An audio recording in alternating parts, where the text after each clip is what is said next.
Hey everybody, it's Paul here. We are doing a couple videos here.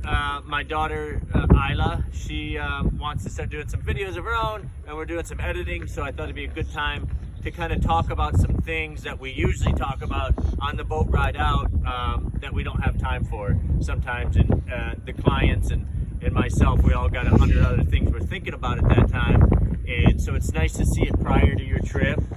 This one is in particular for the Keys, in particular Big Pine. A lot of people are fishing with me in Big Pine, and it's such a cool place, and so many fish coming down, and it's one of those things where everybody's like, oh, they're not eating. It's very, as we know, the Keys, you see some pressure, and if it's just slight things that are going to help us be successful, and you catching fish is what it's all about.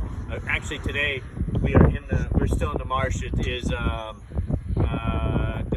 it's October 12th in the marsh, and we just got done fishing today, and it was spectacular. The weather's nice. You can see if it's high sun, and I got a shirt on. We caught a lot of redfish today. It was pretty good. And there's some shrimp boats in the background, but this is far away from the Keys. It is. But I wanted to get, because I got a lot of people coming to the Keys, some first timers, maybe some first timers with me, and wanted to go through some things.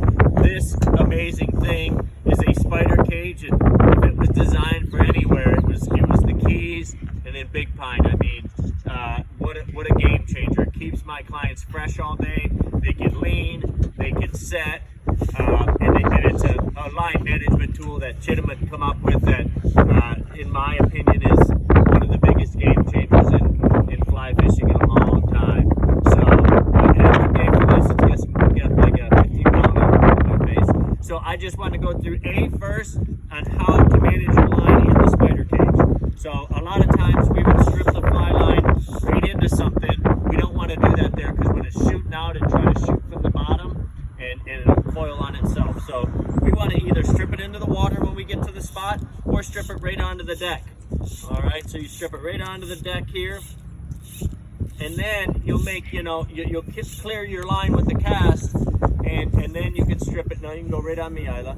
You can put it right back in then you start from there, and then at least your line's shooting out. And I kind of do a little bit left and right here, and in tarpon pool here we'll have enough line out. So that's that, and then sometimes I'll hook my fly to it, and you can set your rod right there, and we can wait on the fish, especially in Big Pine. We're going to see them a mile away. In redfish country here, they get a little closer. But I wanted to go through the most important thing. The very most important thing is that worm strip. And I talk about this a lot with my guys, and we all learn how to cast and spend a lot of time traveling away from our families, and trying to chase these big fish, and we're all so passionate about it. So great. Now, if we're going to spend the time to learn how to cast and spend all that time, we want to spend the hours, because it's going to take you hours to learn how to two-hand strip it.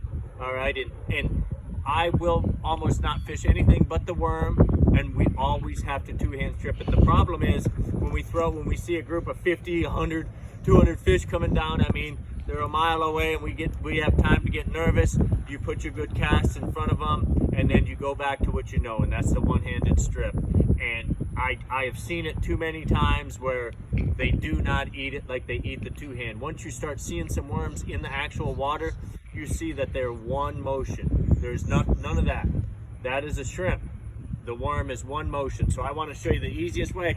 And it's not so much, everybody says the two-handed strip, it's not so much the actual strip as it is the transition from the cast to tucking it, and then finding your line. This right here, this first guide, I'm probably telling you guys a lot of stuff you already know, but that is the stripping guide. And the reason it's a stripping guide is that's where you find your line. If you lose your line, that's where you're going to find it first. We know that's the place it is. So you're going to use that in the two-handed strip. But you can just keep it on me the whole time, Isla, okay? Okay. So I'm going to get my good cast out there, but bunch of fish coming. All right, I'm on the truck right now. But once I shoot it out there, I'm instantly tucking it, and then I'm finding this, okay? And then I'm bringing it. Now I'm going to do it a couple times so everybody sees it too. I'm going to shoot it out there. I'm shooting it out there. And then right then, I'm still still holding this line. I never just let go, because that's, you know, we all know that. Don't just let go of all the line. We want to keep in control of our line. We're controlling it, and then we're tucking it, okay? So let me get some line out in a real life situation here. And you heard my hand actually did ding that. Your hand will not, because you see, once I'm stripping like this, that's a one-handed strip, of course, your hands won't hit it, especially on the two-hand. Okay, so I'm shooting some line out there. I'm going to control the line, and then I'm bringing it just like that. Control the line, and then I'm tucking it, okay? And it doesn't have to be that far back.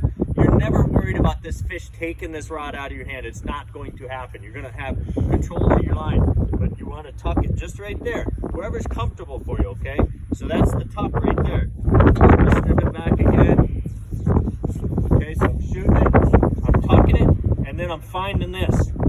And then I'm just bringing it just like this. You can see that. Can I zoom in? Yeah. I like to be real close to that and bringing it. Okay, zoom out one more time. I'm going to do it in real life motion here.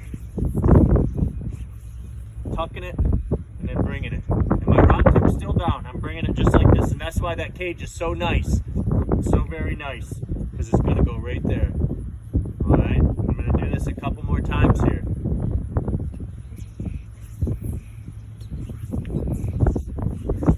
Boom. Bring it. So that fly is manipulated right when it starts, because I'm not dumping this and then trying to find it.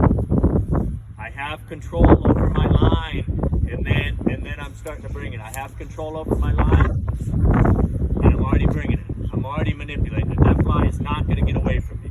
And a lot of times we're fishing, especially these spots in Big Pond, are right against the current, under a bridge.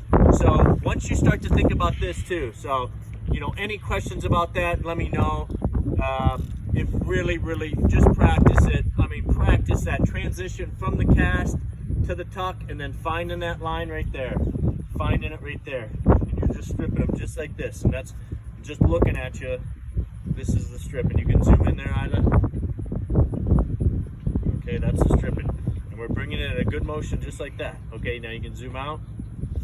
But what I was going to say is, what we talk about this strip so much and this worm, you know, we fish with, we're going to fish with clear Cortland float, so we can put it over some fish if they're in a pack together.